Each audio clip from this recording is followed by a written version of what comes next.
Bonjour à tous, bonjour à toutes, bienvenue dans ce nouveau Weekly Bitcoin. Comme tous les vendredis, on se retrouve au revenu pour ce Weekly Bitcoin. Je suis accompagné aujourd'hui de Valentin Kozanovic. Comment Bonjour, vas-tu? bonjour Rémi. Écoute, ravi de revenir sur ce live de Le Revenu. Eh ben, tu es le bienvenu sur ce plateau. Alors, on va faire un petit point de marché du Bitcoin de cette semaine, toujours sur fond de guerre en Iran et qui continue donc d'impacter les prix du marché et le prix du Bitcoin. Comment a réagi le Bitcoin cette semaine? Oui, alors on parle beaucoup, Rémi, d'impact macroéconomique sur le Bitcoin, hein, et d'impact, effectivement, tu évoquais les guerres, le détroit d'Ormuz, etc. Donc effectivement, ça a un impact. Moi, j'aurais une vision un petit peu plus nuancée que ça. C'est-à-dire que oui, sur le court terme, effectivement, cela a un impact, et c'est un impact pour deux raisons.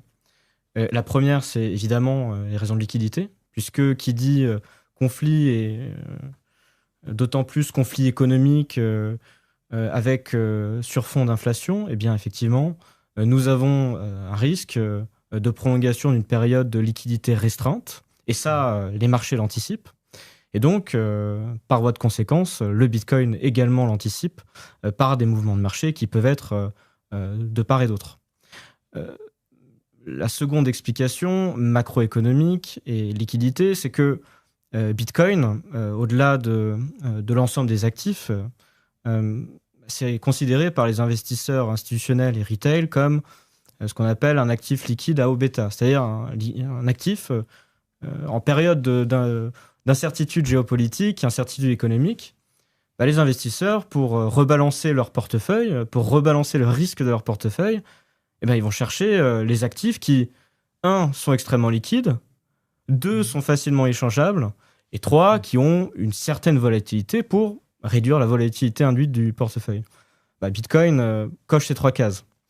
Donc, bah, évidemment, aujourd'hui, hein, s'il y a un actif à rebalancer par les investisseurs plus traditionnels, eh bien le Bitcoin engendre effectivement cette volatilité supplémentaire liée à sa nature. Maintenant, euh, on parle de liens macroéconomiques. Il y a corrélation et causalité. Tu sais, je suis un homme de chiffres. Euh, Ma vision, c'est que oui, l'impact macroéconomique est réel sur le court terme. Maintenant, j'aimerais qu'on se concentre sur la vision long terme, puisque Bitcoin, hein, c'est une vision long terme, c'est un protocole long terme, une adoption long terme. Et là, on voit plusieurs choses. Alors déjà, pricé en or, eh bien, Bitcoin a atteint un, un bottom local, hein, à mi-mars, autour de 12, hein, le ratio Bitcoin sur or, hein, BTC XAU, pour les auditeurs qui souhaiteraient regarder, a atteint un plus bas de 12 et est aujourd'hui aux environs de 14, voire 15, suivant la volatilité du Bitcoin intraday.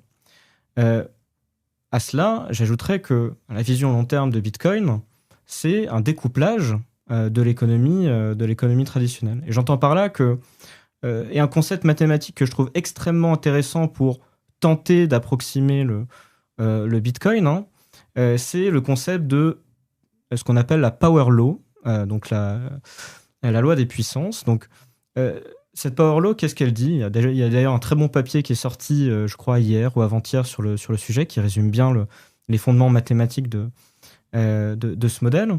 Il est de dire, ben, le Bitcoin, en fait, il ne suit pas le prix d'un actif, il se comporte comme un réseau.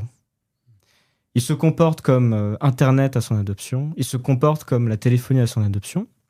Et donc, le prix du Bitcoin peut potentiellement ne pas être une fonction effectivement de la volatilité et des mouvements de marché macroéconomiques court terme, mais davantage une fonction de. Et je vais donner la formule. Alors, approximée, hein, je charge à nos auditeurs de la vérifier, mais de mémoire, c'est effectivement P de T exposant 5,69 plus ou moins 0,05. Bon, ça c'est quoi? C'est de dire que le bêta, donc l'exposant, il est une fonction de deux choses. Il est une fonction de l'adoption du réseau, c'est-à-dire le nombre d'adresses Bitcoin actives, qui augmente structurellement année après année, suivant une courbe exponentielle, et la valeur du réseau. Puisque, en fait, quand on ajoute un nœud au réseau, qu'il permet à la fois d'échanger des transactions, d'avoir des liens, et effectivement d'engendrer plus d'adoption de ce même type de transaction, eh bien, ce réseau a une valeur. A une valeur pour transmettre à la fois la valeur dans l'espace et dans le temps, et c'est la valeur de Bitcoin. Et donc, ce modèle mathématique, il se base sur ces deux paramètres pour évaluer le prix long terme du Bitcoin, le prix potentiel long terme du Bitcoin. Et aujourd'hui, encore une fois, Rémi, je suis un homme de chiffres, le modèle est en corrélation avec le prix du Bitcoin, avec un R carré, donc le coefficient de corrélation, de près de 1, plus de 90%. Et donc, les modèles peuvent se multiplier, on peut faire les projections que l'on souhaite. Moi, ce n'est pas mon souhait. Maintenant, la conviction et ce qui est important à retenir, c'est que oui, sur le court terme, la macroéconomie, la liquidité ont un impact. Et Bitcoin est, pour les raisons que j'évoquais, un réceptacle amplifié de cet impact. Mais sur le long terme, le sujet est l'adoption de Bitcoin comme réseau, comme réserve de valeur au niveau mondial. Et ça, on en a la certitude. Et donc un réseau en plus qui, comme tu le dis, donc se fortifie avec le temps, qui ne cesse de se fortifier. Et peut-être qu'il y a justement pendant ces périodes un peu d'incertitude, des holders et des investisseurs avec moins de conviction passent à des mains qui, elles, seront peut-être plus convaincues et qui visent sur une vision plus long terme, en tout cas, de posséder du Bitcoin. Mais bien sûr, Rémi. Et si je rebondis sur ton point, je parlais de croissance d'adoption du réseau. Les nœuds du réseau, c'est à la fois les wallets, les adoptions par les retail, mais aussi les institutionnels. Et donc, on voit l'adoption d'institutions au niveau mondial qui donc produisent et mettent sur le marché maintenant des produits structurés sur Bitcoin, des produits backés par le Bitcoin, on aura l'occasion d'en parler, et des produits qui visent à renforcer l'adoption de Bitcoin et le renforcement de la distribution de Bitcoin.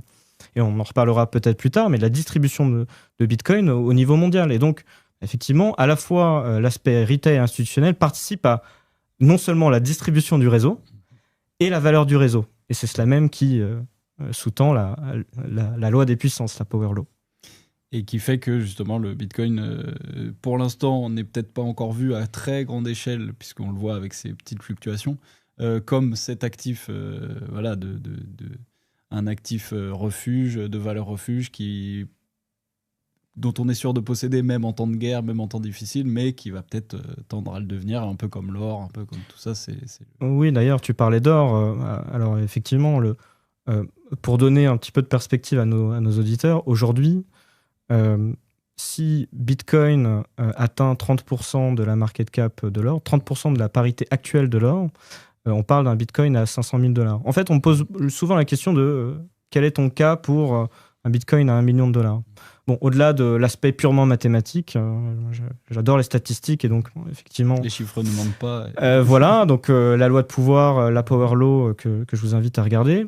Mais au-delà de ça, l'adoption par les institutions au niveau mondial, les ETF, les instruments structurés sur le Bitcoin, eh bien les institutions le voient. Et voient que Bitcoin reprice le monde, mais avant de repricer le monde, devient de plus en plus l'actif inquestionnable de valeur, et donc a vocation à arriver à parité à l'or. Et donc, parité à l'or, ça veut dire un Bitcoin aujourd'hui à 1 500 000, et si le Bitcoin double, la market cap de l'or double entre-temps, eh bien une parité à 100% serait un Bitcoin à 3 millions. Donc, encore une fois, je ne suis pas là pour faire des prédictions, mais il est essentiel de comprendre quelle est la nature de Bitcoin, quelle est la valeur de Bitcoin en tant que réserve de valeur, mais aussi en tant que réseau, pour transmettre la valeur dans l'espace et dans le temps, et donc comprendre quelle est aussi la thèse d'investissement liée à Bitcoin. Et c'est la thèse d'investissement que l'on a chez Capital B pour accumuler le plus de Bitcoin possible dans le temps. Excellent. Alors allons faire un petit tour justement du côté des Bitcoin Treasury Companies. Puisque Metaplanet a dépassé Mara Holdings en portant ses réserves totales de Bitcoin à 40 177. Ils en ont acquis 5 000, un peu plus de 5 000 au cours du premier trimestre 2026. Et donc, ils deviennent le 3e plus grand détenteur corporate de Bitcoin au niveau mondial. Qu'est-ce que cette news nous dit de cette accélération, justement, en bear market, en plus, puisqu'on considère qu'on est en bear market, cette continuité d'achat permanent des Bitcoin Treasury Companies, qu'est-ce que ça dit sur le marché actuel? Alors déjà, c'est une excellente nouvelle. Metaplanet fait depuis plus d'1 an un travail absolument formidable, à la fois dans l'exécution de leur stratégie de Bitcoin Treasury Company, qui est, je le rappelle pour les auditeurs qui ne sont pas tout à fait sensibles au concept, qui est focalisé sur l'augmentation du nombre de Bitcoin par action sur une base totalement diluée dans le temps. Et donc, les équipes, notamment Simon Guérovitch et Dylan Leclerc, font un travail absolument formidable sur le sujet. Et donc, cette annonce, elle montre plusieurs choses déjà. Elle montre effectivement la capacité des Bitcoin Treasury Company et l'appétence des investisseurs institutionnels pour les véhicules amplifiés de Bitcoin. Et quand je dis véhicules amplifiés de Bitcoin, c'est la capacité aussi, via le modèle qui est, encore une fois, d'augmenter le nombre de Bitcoin par action sur une base diluée dans le temps, bien d'amplifier le nombre de Bitcoin détenus par action. Et cela change tout, puisque, juste pour donner de la même façon un ordre d'idée à nos auditeurs, aujourd'hui, un BTC Yield comparable à celui de Metaplanet, de l'ordre de 2% par quarter, sur 5 ans, donc 20 quarters, cela équivaut à surperformer le Bitcoin, à parité de Bitcoin, de l'ordre de 70%. C'est la loi des intérêts composés. C'est des mathématiques simples, mais des mathématiques simples qui, justement, permettent de répondre à un problème complexe qui est comment surperformer l'actif le plus surperformant, le plus performant des 10 dernières années. Et donc, Metaplanet, effectivement, le fait très bien. On travaille chaque jour pour exécuter de la manière la plus pristine possible pour répliquer aussi le playbook de stratégie, la stratégie de Bitcoin Treasury Company. Mais ce que ça nous apprend aussi, c'est comment ils l'ont fait. Et comment ils l'ont fait, c'est d'autant plus intéressant puisque, Rémi, tu es tout à fait sensible à ce sujet, mais ils l'ont fait via des émissions d'equity Varan. Et via donc l'entrée un peu plus solide sur le marché des options. Le marché des options, des dérivés over the counter, en notionnel, dans le monde, c'est plus de 800 trillions de dollars. Trillions avec un T et avec un S, de dollars. Donc c'est un marché... c'est un marché absolument gigantesque. Abyssal, gigantesque. Metaplanet l'a compris, on l'a bien compris aussi, puisque nous avons dans le même temps, effectivement en parallèle, introduit un nouveau produit, les options LCPB, avec UTXO Management et Tobam, un asset manager de plus de 2 milliards d'euros. Et donc, effectivement, nous avons aussi compris le potentiel de marché du marché des options qui est absolument gigantesque et qui est d'autant plus gigantesque en Europe. En fait, le marché de l'optionnalité des dérivatives over the counter en Europe, dénominé en euros, en notionnel, aujourd'hui, c'est plus de 250 trillions d'euros. 1% de ça, c'est plus que la market cap de Bitcoin. Donc c'est un marché sur lequel les Treasury Company sont obligés d'aller. Alors pas obligés, parce que c'est une décision stratégique que Metaplanet a prise, que nous avons pris. Mais il faut se poser la question, effectivement, de quelle manière on peut amener de la convexité sur Bitcoin. Et il n'y a pas 30 000 manières de le faire. Il y a évidemment les preferred, ce qui a très bien lancé Strategy avec STRC notamment, Strive avec SATA, on en reparlera peut-être plus tard. Mais il y a aussi les produits structurés sur le Bitcoin, comme les Bitcoin Denominated Convertible Notes, donc ce que l'on a lancé en mars de l'année dernière, et on en a issue pour plus de 150 millions d'euros. Et il y a les options, puisque, je le disais, on est sur un actif qui est de nature extrêmement volatile et un instrument, hein, un véhicule, les Bitcoin Treasury Company, donc en l'occurrence Metaplanet et ou Capital B, qui a vocation de surperformer ses actifs et d'amplifier ses actifs, et donc avec la volatilité qui vient avec. Et donc, eh bien, on a une volatilité amplifiée de l'ordre de 100 à 130% en moyenne ces 3 derniers mois. L'idée, c'est d'utiliser le marché absolument gigantesque du notionnel des options pour monétiser cette volatilité. Et donc, le modèle, évidemment, repose sur non seulement cette monétisation, mais cette monétisation assez intelligente pour augmenter le nombre de bitcoins par action au fil du temps. Et c'est ce que l'on a fait aussi avec les termes de nos options qui permettent de garantir statistiquement l'augmentation du nombre de bitcoins par action au fil du temps. En plus d'augmenter aussi la sécurité par rapport au bitcoin, qui fait que quand on est particulier, on a des questions de sécurité par rapport au bitcoin, on n'a peut-être pas forcément envie d'investir en direct, de les garder chez soi sur un hardware, sur un wallet, etc. Donc j'imagine que pour plein d'investisseurs aussi, le fait de passer par des treasury companies, en plus de faire appel à votre expertise, à vos stratégies, à plein d'outils différents, ça appelle aussi à d'autres questions comme la sécurité. Oui, alors ça, c'est un sujet différent, mais qui est tout à fait complémentaire. C'est de dire, alors sur le sujet des options, pour en finir, il y a des investisseurs institutionnels et même retail qui ne jurent que par les options, par la volatilité. Donc de donner accès, de distribuer, on parlait de distribution, de distribuer cet accès-là est absolument fondamental au vu de la taille du marché. Mais ce que tu évoquais, c'est effectivement, et d'autant plus en Europe, puisqu'aux US, on commence à avoir des solutions très nombreuses, les ETF et les solutions structurées, les produits structurés sur Bitcoin qui sont filés par les plus grandes banques américaines. En Europe, il y a extrêmement peu de possibilités d'être exposé au Bitcoin et qui plus est via un tax wrapper comme le PEA en France, auquel Capital B est exposé. Donc, bon, évidemment, il y a ce sujet encore une fois, d'accessibilité du titre, d'accessibilité de l'exposition Bitcoin, mais ce que l'on ambitionne, ce n'est pas de donner une accessibilité simple à Bitcoin, c'est de donner une accessibilité amplifiée à Bitcoin. Et pour amplifier Bitcoin, eh bien, il faut ajouter de la convexité, et la convexité se fait au travers de produits comme cela. Alors donc Capital B ouvre des portes finalement à encore plus d'investisseurs. Donc vous avez en effet annoncé la tokenisation de vos actions. Est-ce que tu peux nous en parler ? J'ai vu que c'était sur le réseau Liquid. Est-ce que tu peux nous expliquer alors comment déjà de quoi ça s'agit, à quoi ça sert, à qui c'est destiné et comment ça marche ? Alors oui, donc on a annoncé donc hier soir la tokenisation de titres Capital B via les Capital B Notes.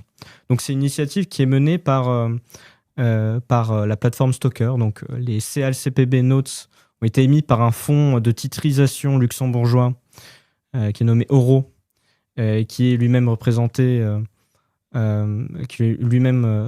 représenté par ailleurs.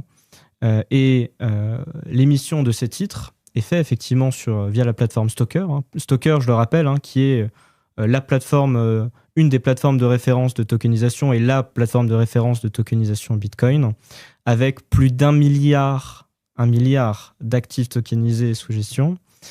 Et ces titres sont effectivement échangeables via Sideswap sur Liquid. Alors Liquid, qu'est-ce que c'est ? Liquid, c'est ce qu'on appelle une sidechain Bitcoin.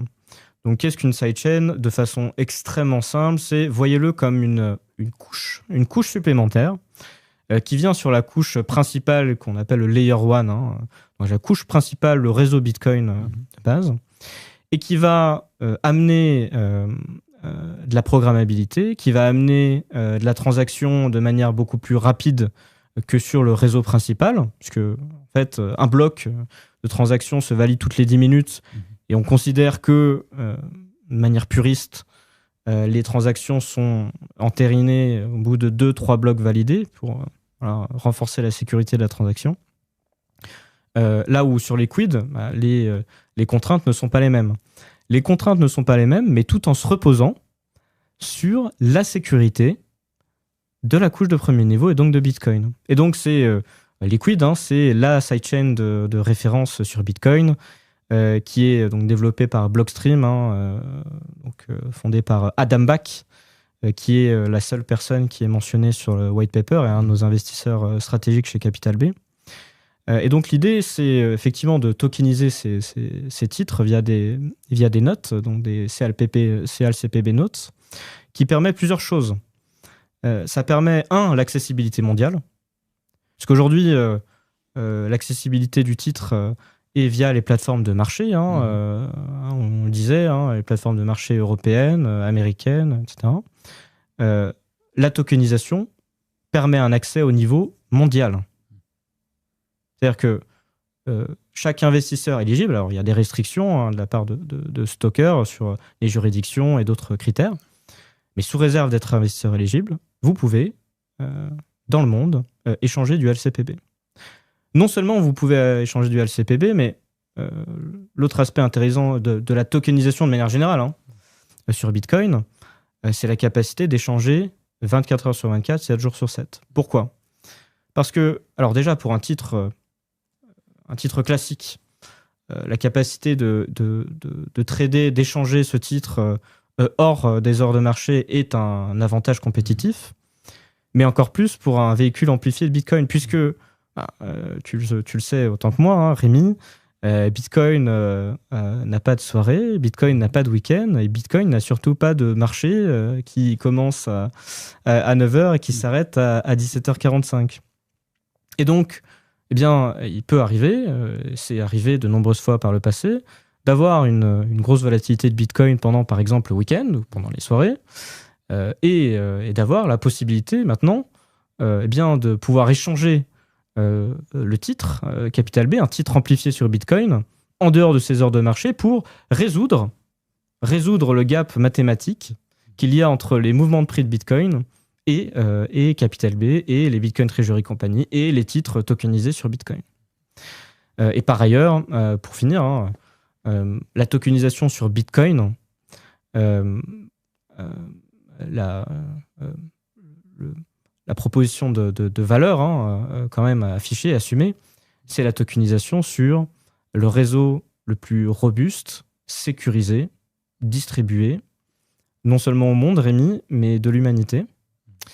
Et donc, une proposition de valeur qui se dit effectivement en capacité d'échanger un titre amplifié sur Bitcoin 24 heures sur 24, 7 jours sur 7, partout dans le monde, du lot, les restrictions, et sur le réseau le plus sécurisé de l'histoire, eh bien, ça a une valeur. On parlait de Power Law au tout début de notre échange, ça a une valeur.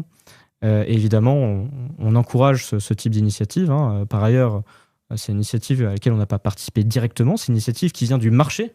C'est-à-dire que le marché l'a demandé et le marché l'a produit. Donc c'est tout à fait enthousiasmant, réjouissant. Et on a accompagné évidemment le développement de cette initiative. Et je vois tout à fait des initiatives de ce type se développer dans le futur. Il faut savoir que les projections à horizon 2030 pour la tokenisation d'actifs financiers, c'est de l'ordre de 3 à 5 trillions de dollars. Donc ça aussi, les institutions financières l'ont bien compris. Et les institutions financières ont bien compris également que les cas d'usage sur Bitcoin de tokenisation et d'échange sont possibles via les Layer 2. Et par conséquent, la capacité de tokeniser des titres sur Bitcoin aujourd'hui, en vue d'une croissance du marché absolument gigantesque potentielle plus tard, est un avantage compétitif certain. Et en effet, comme on le disait avec Alexandre la dernière fois, c'est souvent en période de bear market et de marché baissier que c'est là qu'on met des nouvelles, on ouvre des nouvelles portes, on met ses billes dans d'autres endroits du marché pour ouvrir le plus de portes possible, et une fois que le marché remonte, mais bien sûr. Les flux seront là. Mais bien sûr, mais c'est d'autant plus enthousiasmant que cette initiative voit le jour en bear market. Ouais. Bon, ça va mieux en le disant, mais en bear market, les constructeurs, les builders construisent, les bâtisseurs bâtissent, et justement, c'est dans les bear markets que l'on reconnaît les bâtisseurs. On a un exemple de bâtisseurs visionnaires et on envisage, nous aussi, au travers des produits que l'on a mis sur le marché et que l'on envisage de mettre sur le marché, d'être dans les 10 prochaines années, 30 prochaines années, 50 prochaines années, parmi les plus grands bâtisseurs sur Bitcoin. Et donc, c'est effectivement extrêmement important, extrêmement réjouissant, enthousiasmant, et je l'encourage d'avoir cette typologie d'initiative dans un bear market. Ça montre quand même beaucoup de choses. En effet, je vous le souhaite. En tout cas, vous êtes sur la bonne ligne. On y travaille, Rémi. Une autre bonne nouvelle aux États-Unis, il me semble, c'est le dépôt du premier ETF, cette fois dédié au digital credit, puisque les ETF Bitcoin existent déjà depuis un certain temps maintenant. C'est la société Strive and Total qui ont déposé donc ce premier ETF dédié aux instruments de digital credit. Sur lequel du coup on peut y avoir le stretch de stratégie et également le SATA. Est-ce que tu peux nous parler de tout ça, de cet début d'institutionnalisation du digital credit ? Oui. Alors c'est pas tout à fait le tout premier, puisque un ETF STRC, un ETF Stretch, a vu le jour en Europe, porté par 21 Shares, qui vise à répliquer les mouvements et le dividende porté par Stretch.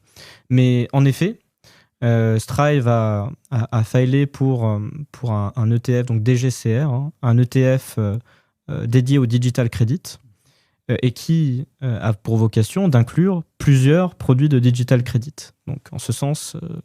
effectivement le premier. C'est dans sa diversification alors. Exactement. qu'il est premier. Donc l'idée de cet ETF, c'est à la fois d'inclure évidemment SATA, qui est l'instrument de preferred issued par Strive, mais aussi Stretch, comme tu l'as mentionné.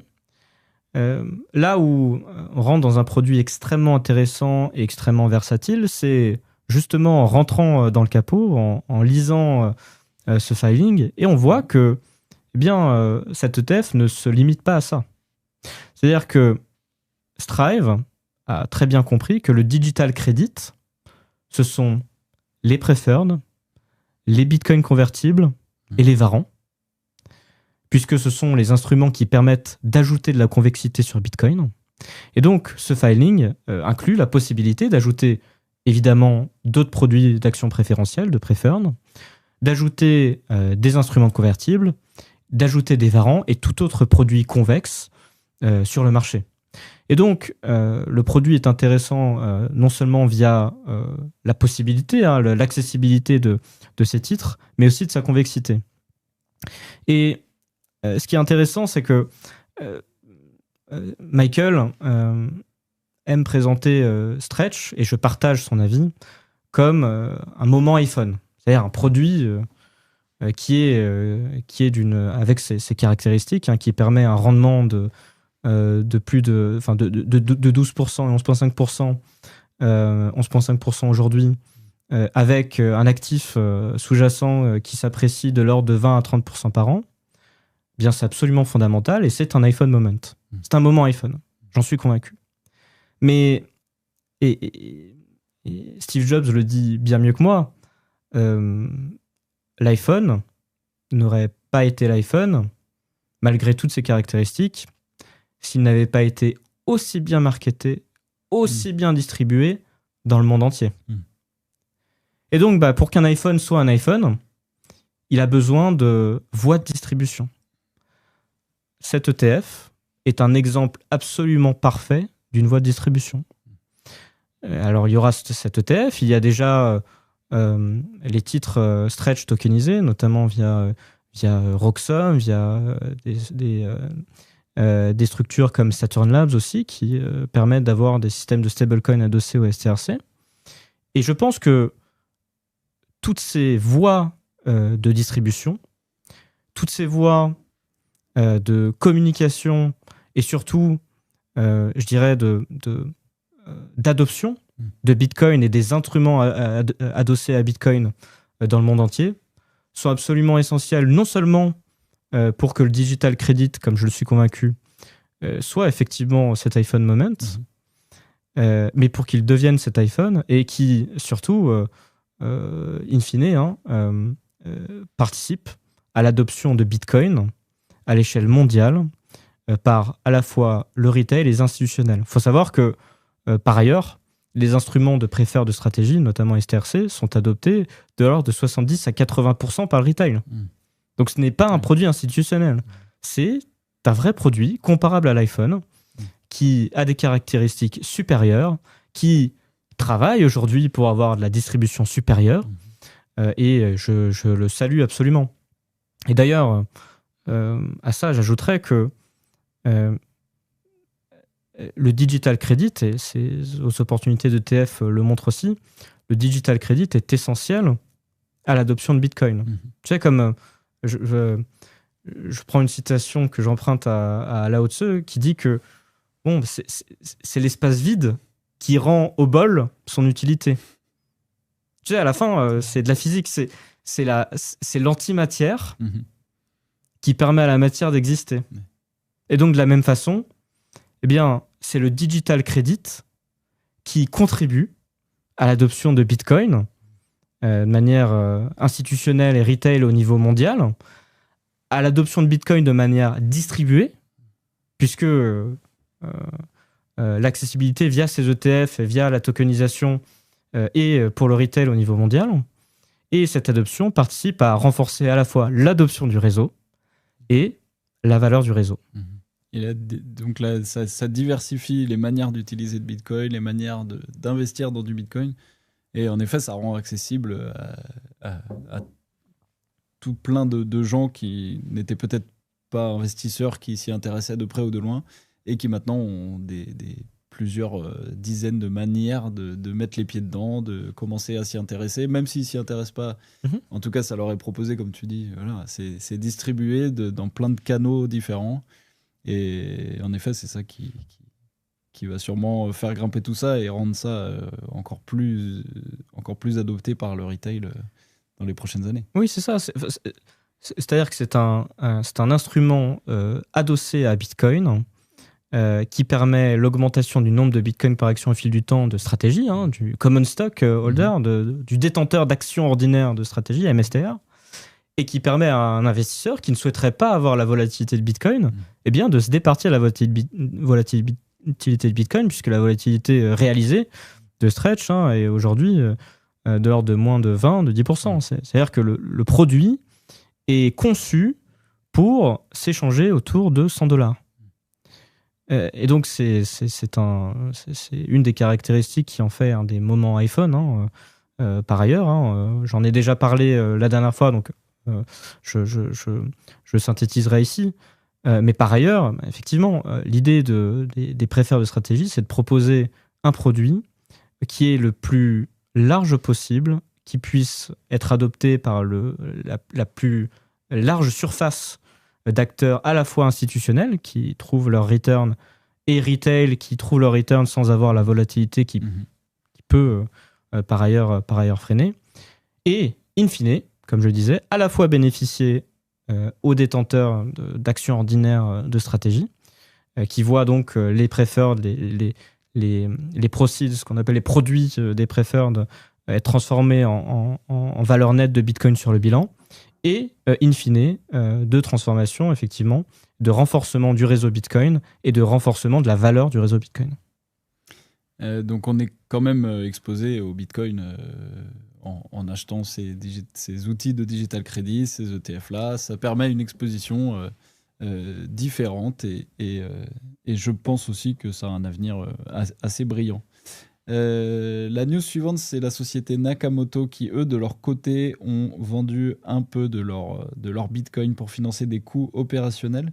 Est-ce que tu peux nous parler de ce move de Nakamoto ? Alors oui, effectivement, donc il y a quelques jours. Alors Nakamoto ne l'a pas annoncé directement. C'est une information qui était visible dans leurs filings auprès du régulateur, les filings réglementaires.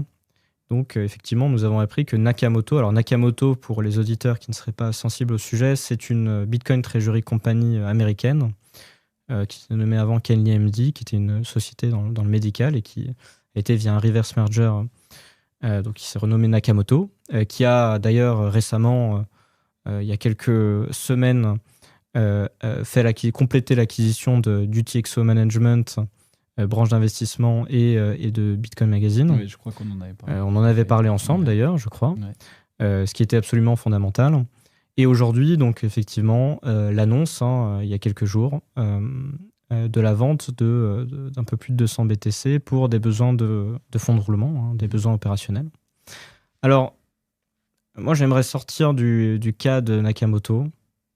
C'est-à-dire que, des ventes de Bitcoin, on en a vu très récemment chez Mara, on en a vu très récemment chez d'autres acteurs. Et moi, la question, ça n'est pas ce qui explique pourquoi Nakamoto ou Mara ou d'autres ont vendu du Bitcoin, c'est pourquoi vendre du Bitcoin et pourquoi ne pas le vendre. Alors, pourquoi peut être amené à vendre du Bitcoin, c'est à la fois peut manquer de conviction long terme sur le Bitcoin, où on peut effectivement avoir aussi besoin de fonds de roulement, puisque les conditions de marché sont tout à fait ce qu'elles est, et que la gestion des instruments financiers est sous-optimale, c'est-à-dire qui ne garantit pas donc une pérennité de l'opération. Vendre du Bitcoin aujourd'hui à 60 000 $, là où, je le disais, le potentiel de Bitcoin pricé en or lors de 1 à 5, c'est vendre un actif à moins 95%. Alors, je ne sais pas toi, Rémi, mais quand je vois un actif à moins 95%, j'ai pas très envie de le vendre, j'ai plus envie d'en acheter. Ah oui. Et donc, c'est notre stratégie chez Capital B, d'augmenter le nombre de Bitcoin par action, d'acquérir le plus de Bitcoin possible. C'est l'ethos. L'ethos, c'est d'acquérir le plus de Bitcoin possible, le plus rapidement possible, en augmentant le nombre de Bitcoin par action, oui, mais avec un objectif de détention perpétuelle. Jamais de vente. Le playbook est extrêmement simple. Oui. Et donc, j'en viens à ce point, c'est en détenir de façon perpétuelle, oui, mais comment le pérenniser ? Donc, c'est ça la question. C'est ça la vraie question. C'est comment avoir une gestion à la fois agressive dans l'accumulation de Bitcoin et l'innovation dans les produits financiers, et d'avoir une position qui est protective à la fois pour la société et pour les actionnaires. C'est en partie ce qui nous a poussé en mars dernier à issue les Bitcoin Denominated Converts, puisque la dette est dénominée en Bitcoin et donc il n'y a pas de risque de crédit pour la société. De la même manière, chaque opération que l'on fait est calibrée de telle manière à ce que l'accumulation de Bitcoin soit la plus agressive possible et la plus pérenne dans le temps, tout en protégeant à la fois l'actionnaire et la société. Et c'est une discussion qu'on avait d'ailleurs il y a quelques semaines et que j'ai depuis des mois dans les interventions et les discussions que j'ai aussi avec les différents investisseurs et partenaires financiers. L'importance, non pas de la réactivité, mais de la proactivité. C'est-à-dire que une stratégie qui s'effectue en bull market avec de la liquidité, avec un FOMO sur le Bitcoin, doit être prévue aussi pour des moments de bear market dans lesquels les liquidités sont plus contraintes, la volatilité du titre est plus importante. Et que les coûts opérationnels sont les mêmes. Et les coûts opérationnels restent les mêmes. Donc là aussi, pardon, mais c'est des maths. Ouais. Et les maths ne s'improvisent pas, elles se calculent de manière extrêmement rigoureuse, elles se calculent au départ, elles se stratégisent au départ, et c'est tout le travail que l'on a fait et que l'on continue à faire jour après jour avec Alexandre, avec toute l'équipe de Capital B, pour à la fois, je le redis, accumuler le plus de Bitcoin possible, le plus rapidement possible, mais de la façon la plus proactive et la plus protective, à la fois pour nos investisseurs et pour la société, pour garantir que l'ethos de Capital B, c'est détenir notre trésor de guerre, puisqu'il s'agit d'un trésor de guerre de manière perpétuelle. Et alors, comment comment ça se fait que certaines treasury compagnies en viennent à peut-être avoir une discipline un peu moins bien exécutée. Enfin, qu'est-ce qui fait que ça manque de liquidité à un moment, justement, tu le dis, les bear markets, on sait de toute façon que ça arrivera, qu'il y aura un marché baissier, on pourrait s'y préparer, comme tu dis, c'est des mathématiques. Comment on fait alors pour qu'une treasury compagnie ait assez de liquidité, puisqu'au final, quand une treasury compagnie a de la liquidité en euros ou en dollars, elle a sûrement envie d'investir dans le Bitcoin immédiatement. Donc comment on fait pour ne pas à la fois vendre ses Bitcoins et conserver assez de liquidité? Comment ça se passe et pourquoi on voit justement des sociétés comme Nakamoto dont on connaît les convictions, puisqu'en effet, ils ont fait des rachats qui allaient dans le sens du Bitcoin et de leurs convictions. Comment on gère correctement, même s'il n'y a pas de solution miracle, j'imagine, mais comment on gère ça? Je vais répondre à la seconde question, parce qu'effectivement, la première, je pense qu'on va se détacher du cas, du cas propre de Nakamoto, du cas propre de Mara. Chacun a son contexte, chacun a ses contraintes et surtout la calibration de leurs produits financiers. Donc, je ne parlerai pas au nom de Nakamoto et de Mara aujourd'hui. En revanche, ce que je peux dire, c'est effectivement, et c'est ce que je commençais à détailler, c'est comment une Bitcoin Treasury Company peut être proactive et non réactive. Et donc, ça passe par deux choses, par deux aspects qui sont en fait les aspects d'une même pièce. C'est, un, la façon avec laquelle, et la précision, j'insiste sur le mot précision, la précision avec laquelle chaque produit financier et chaque opération sont engineered, c'est-à-dire à la fois dans les termes, dans les partenaires, dans les typologies d'investisseurs et dans la pérennité long terme de ce type d'instrument dans le bilan d'une société cotée. Donc ça, c'est un aspect, là aussi, qui doit être anticipé et qui ne peut pas être fait de façon réactive. Donc tous ces sujets-là, c'est des sujets que l'on traite au quotidien chez Capital B, et chaque produit, chaque opération que l'on réalise se fait selon cet ethos-là, avec ces modélisations-là, et surtout selon ces étapes-là. C'est-à-dire que nécessite des étapes. Voilà. Donc ça fait partie de la prévision plutôt que de la réaction. Et il y a l'autre facette de la pièce qui est la gestion intelligente des opérations d'une société. Comme tu le disais, nous sommes une société cotée qui a d'ailleurs des activités opérationnelles absolument innovantes sur les aspects de développement IT, d'IA, de machine learning. Et par ailleurs, la gestion intelligente, c'est quoi ? C'est de considérer que, comme tu le disais, un véhicule amplifié sur Bitcoin doit être conçu à la fois pour opérer de manière absolument efficace dans des périodes de bull market, comme dans des périodes de liquidité réduite. Et donc, pour cela, malheureusement, la réponse, la façon d'arriver à cette réponse, tu sais, c'est comme en sciences fondamentales. La façon d'arriver aux réponses est extrêmement complexe, avec des paramètres extrêmement complexes que l'on gère au quotidien. Mais la réponse est extrêmement simple. Et la nécessité pour toute Bitcoin Treasury Company et pour tout véhicule adossé à Bitcoin et ou dénominé en Bitcoin, d'avoir une gestion à la fois agressive, puisqu'on accumule un trésor de guerre, qui plus est, comme je disais, avec un discount à horizon de 10 ans de 95%, de manière à pérenniser également ces activités dans le temps, dans l'espace et dans le temps, tout comme le protocole Bitcoin. Et c'est notre ambition, non seulement notre ambition, mais on y travaille, Rémi, absolument, littéralement chaque jour, avec toutes les équipes. Je conseille à nos spectateurs qui ne sont peut-être pas au courant des activités de Capital B, même si j'imagine que la plupart d'entre vous connaissent l'entreprise, cette Bitcoin Treasury Company, leader en Europe. Donc je vous conseille d'aller sur leur site et de découvrir ces nouveaux instruments qui vous sont proposés. Il y a également Morgan Stanley qui a soumis un nouvel amendement puisqu'il décide de lancer un ETF BTC qui pourrait avoir des frais potentiellement parmi les plus bas du marché. Oui, effectivement, Rémi.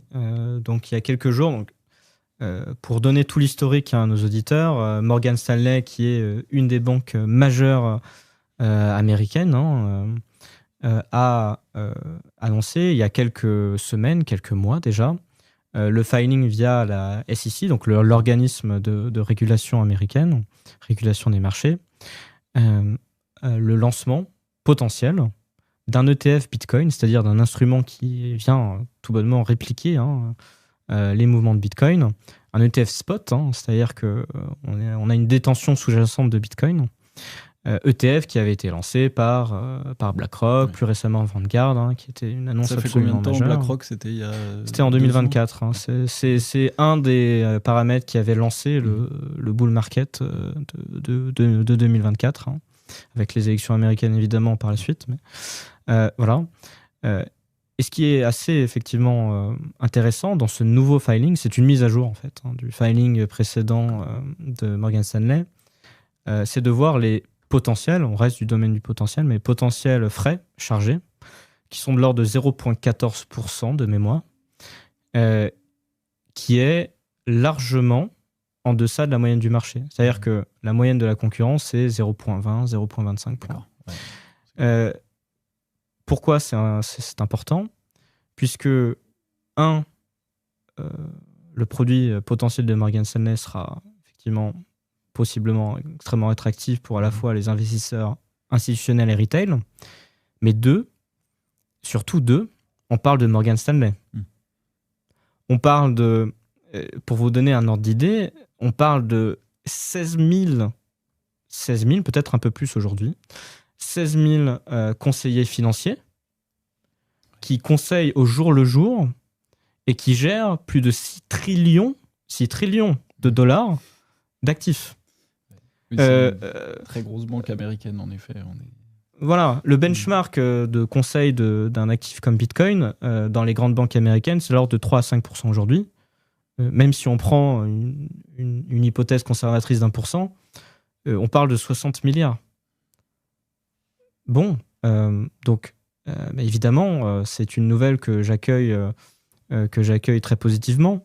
Mais là où c'est encore plus intéressant, c'est que ce n'est pas une initiative qui vient de Morgan Stanley. En réalité, c'est une initiative, là aussi, on parlait de la tokenisation par ailleurs, mais c'est une initiative qui vient du marché. Morgan Stanley ne l'a pas fait parce qu'ils sont convaincus de la thèse de Bitcoin, d'ailleurs, plusieurs déclarations qui allaient dans le sens contraire, mais convaincus qu'il y a un marché, et convaincus qu'il y a une demande.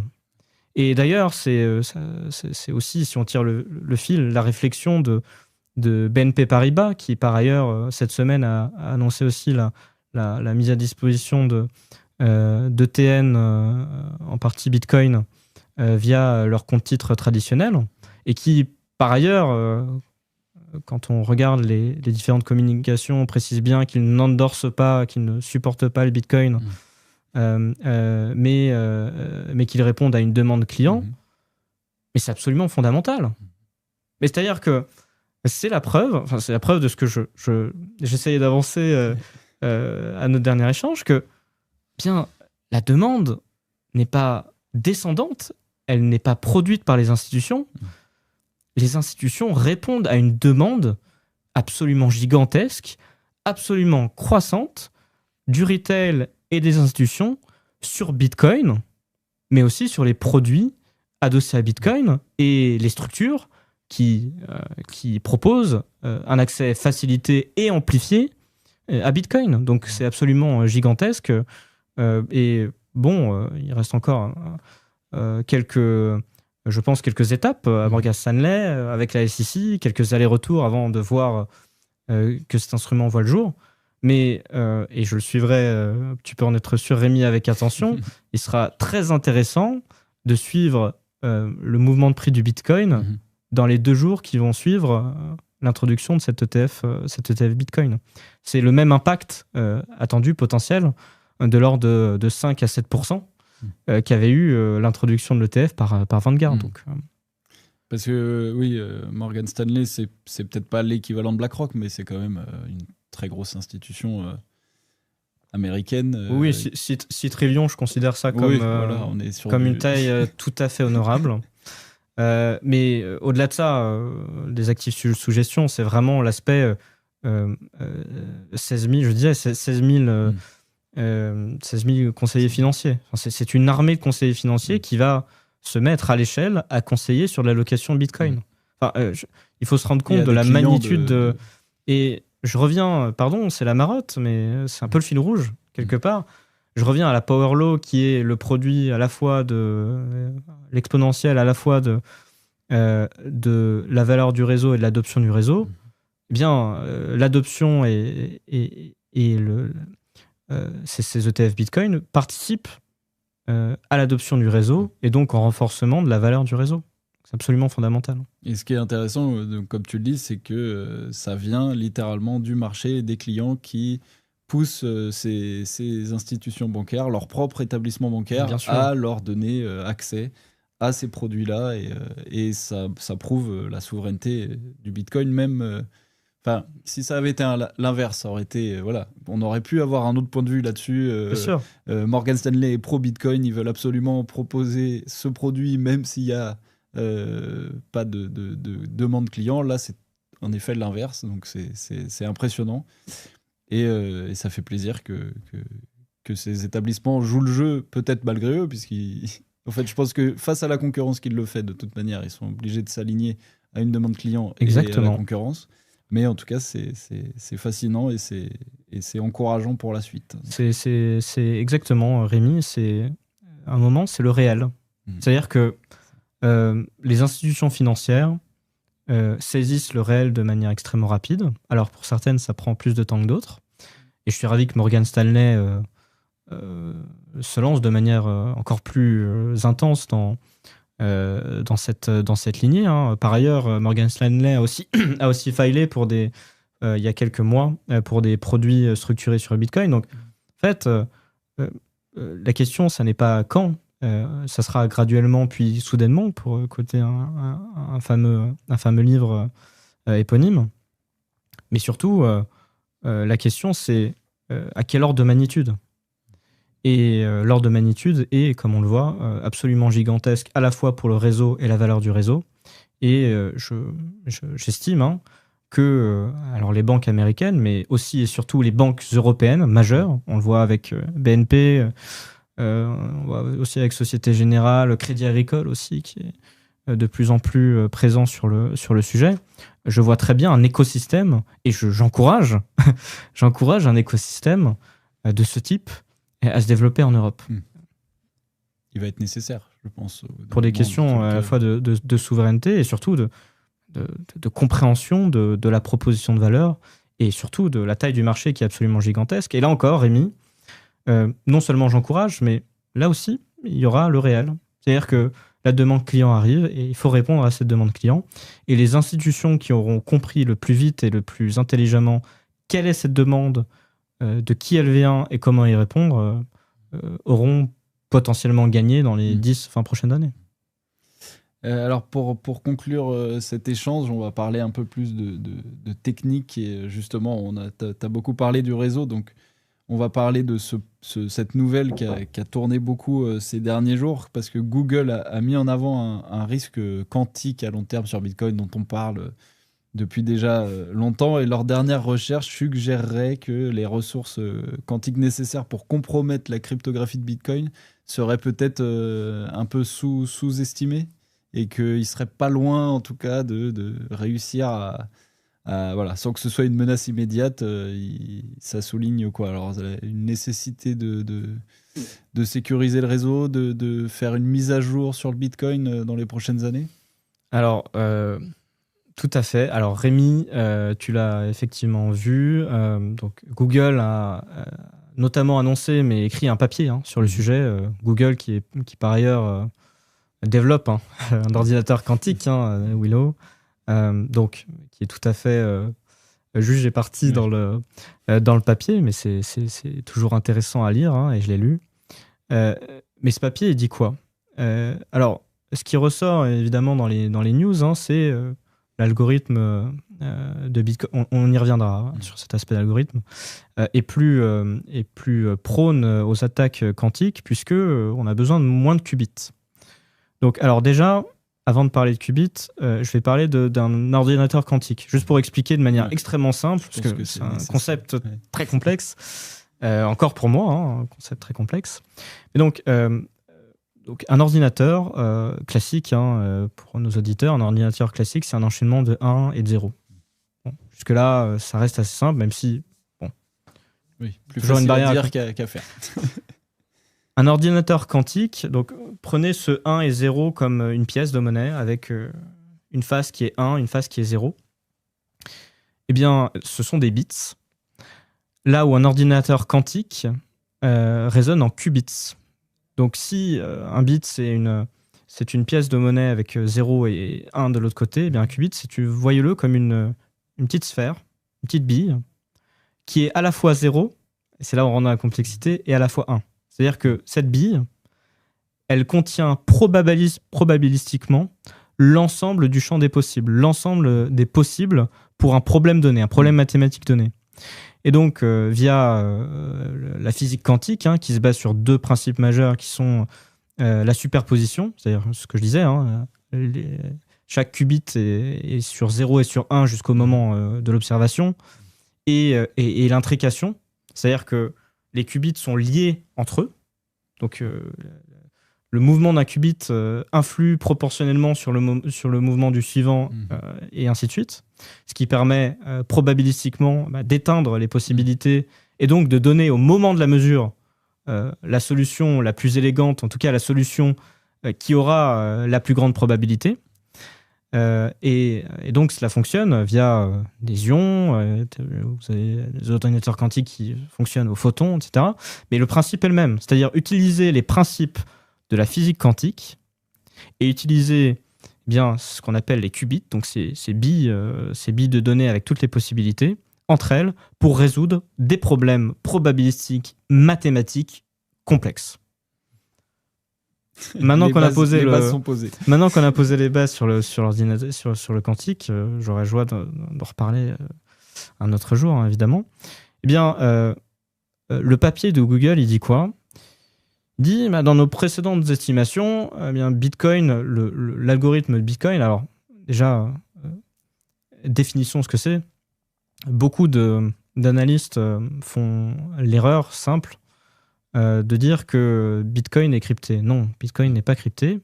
On parle bien de l'algorithme de chiffrement des signatures Bitcoin. C'est la signature qui permet de valider les transactions et qui, aujourd'hui, ne sont pas falsifiables.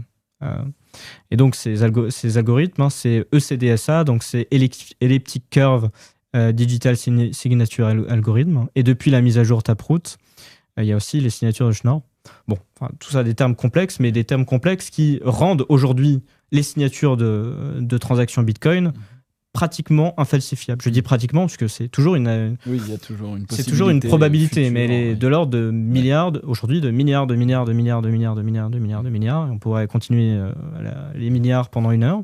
Donc ça te donne une vision de la probabilité. Ouais. Là où un algorithme quantique peut potentiellement casser ces chiffrements. Et c'est là où c'est intéressant, puisque le papier de Google, il nous dit quoi ? Ce chiffrement, il peut être cassé. Alors, on avait estimé avant que nécessitait plusieurs millions de qubits. Et aujourd'hui, on revient vers vous pour vous dire, c'est beaucoup moins, attention, c'est plusieurs centaines de milliers. Alors là, les auditeurs vont se dire, oui, mais ça a été divisé par 5, 10. Aujourd'hui, les ordinateurs quantiques de Google... développé aussi par Microsoft & Co. C'est de l'ordre d'une centaine de qubits à tout casser. On parle de centaines de milliers là, pour pouvoir... Et ces centaines de qubits, ils se heurtent à un problème, c'est le bruit quantique. Alors je ne veux pas mettre d'autres notions compliquées sur la table, mais prenez simplement le bruit quantique comme des erreurs. C'est-à-dire que ces qubits, non seulement on a des difficultés à les faire marcher ensemble, d'ailleurs, ce que vous voyez dans les photos, les grosses tours... en fait, ce n'est pas un ordinateur quantique, c'est des circuits de refroidissement et des circuits de connexion en or pour laisser passer l'électricité et les circuits électriques. Les ordinateurs quantiques, c'est tout petit. Ah ouais, et pourquoi il y a ces grands circuits ? Puisque en fait, les ordinateurs quantiques fonctionnent avec la physique quantique qui est très prône à l'erreur. Et aujourd'hui, on a à la fois des difficultés à faire des noiseless, enfin des ordinateurs quantiques sans bruit quantique, mais aussi, et c'est ce que Google mentionne hein, évidemment, mais on a des difficultés à avoir des algorithmes précis qui permettent de casser ce chiffrement ECDSA ou Schnorr. Et même avec ça, partons de ce principe-là. Tu sais, moi, c'est des probabilités. On parle du quantique, on parle de probabilité. Même ça, même si on arrive à un jour un algorithme et des ordinateurs quantiques qui soient utilisables de manière large et qui puissent casser le chiffrement des signatures. Même là, la situation serait tout à fait différente si nous ne savions pas comment résoudre. En fait, aujourd'hui, il y a déjà des discussions dans l'écosystème Bitcoin. Les discussions, c'est pas est-ce qu'on va pouvoir résoudre le problème, c'est quelle est la manière la plus élégante et consensuelle de le faire. C'est-à-dire qu'aujourd'hui, il y a plusieurs propositions, ce qu'on appelle les BIP, hein, Bitcoin Improvement Proposal, qui visent à, par exemple, permettre les pay-to-Merkle routes, qui, en gros, permettent de cacher la clé publique au moment de faire les transactions, parce qu'en fait, c'est via la clé publique qu'on dérive via l'algorithme discret. C'est un algorithme discret, la clé privée. Et donc, le fait de cacher cette clé publique pendant les signatures aide grandement. Et d'autres systèmes de signatures légères, comme les signatures Shrims, etc. Mais la solution importe peu. C'est-à-dire qu'aujourd'hui, nous avons des solutions en développement, des solutions très concrètes sur Bitcoin. Et la discussion, ce n'est pas quelles sont les solutions, mais comment les implémenter, de quelle manière résoudre ces problématiques-là de la manière la plus élégante possible, et surtout, in fine, quelle est la manière de pérenniser le réseau dans le temps. C'est-à-dire quelle manière de gérer, par exemple, les adresses qui n'auront pas migré sur les nouveaux standards, comme les wallets de Satoshi, etc. Là aussi, plusieurs options, que je ne vais pas détailler ici, mais des options soit de freeze, soit de laisser les bitcoins librement, soit de permettre en fait un écoulement du nombre de bitcoins de 1 par bloc. Plein de ces solutions sont discutées aujourd'hui. Mais le vrai point important et le point à retenir, c'est que nous en sommes, d'un point de vue de l'écosystème Bitcoin, aux réflexions de quelle solution implémenter plutôt que quelle est la solution. Oui, c'est déjà rassurant de se dire qu'il y a déjà plusieurs solutions qui sont étudiées, que les possibilités sont là et que ça sera le plus compliqué dans l'histoire, c'est d'obtenir un consensus, j'imagine, entre tous les comment on les appelle, les nœuds du réseau, mais c'est le plus compliqué, mais aussi le plus rassurant. C'est-à-dire que la solution n'est pas à la main d'un homme ou d'un groupe d'individus ou d'un groupe d'institutions, mais bien de l'ensemble des nœuds du réseau qui adopteront la version la plus consensuelle du logiciel Bitcoin. Et donc, par cela, on peut aussi être conforté, là aussi, pas s'assurer, mais être conforté statistiquement que la solution qui sera choisie sera à la fois la plus consensuelle et la plus élégante pour résoudre ce problème qui, je le répète, est un problème à moyen-long terme, à minima. Oui, c'était histoire de faire un peu le point là-dessus, parce qu'en effet, rien n'est fait, c'est encore loin de l'ordinateur quantique pour l'instant. On fonctionne tous encore en binaire et tout va bien pour le Bitcoin. Eh ben, merci beaucoup, Valentin, pour toutes ces nouvelles et ces explications. Merci, Rémi. Je propose à nos lecteurs de faire un petit tour en kiosque pour y trouver le revenu du mois d'avril, excusez-moi, qui est en kiosque. Et nous avons d'ailleurs, je ne vais pas non plus trop spoiler, mais nous avons notre cher Alexandre Lézé à la page 89, aux côtés d'Owen Simonin, que vous connaissez peut-être également, qui est élu dans les 12 jeunes talents de la finance, dans les prix du revenu.